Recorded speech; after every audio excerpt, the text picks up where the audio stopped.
L'histoire que je vais vous raconter aujourd'hui est l'histoire d'un homme appelé Édipe.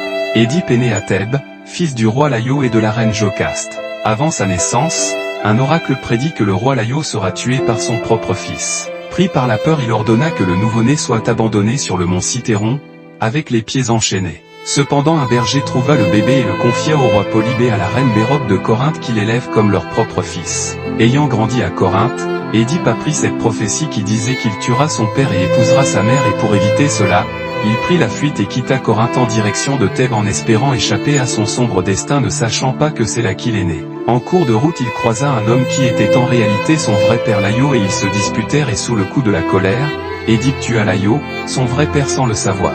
Arrivé à Thèbes, Édipe découvre qu'il y a un sphinx terrorise la ville. Le sphinx posait des énigmes aux passagers et celui ou celle qui échouait mourait, tué par le sphinx. Alors, Édipe croisa le sphinx sur son chemin et c'était l'heure de l'énigme.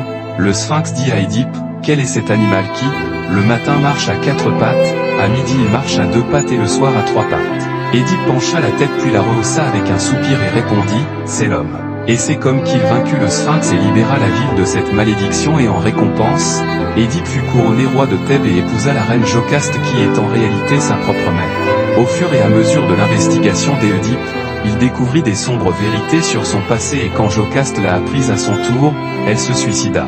En proie au désespoir et à l'horreur de ses actes, Édipe se creva les yeux pour ne plus voir les conséquences de ses actions et il décida de s'exiler lui-même pour expier ses fautes et laisser Thèbes guérir de ses maladies.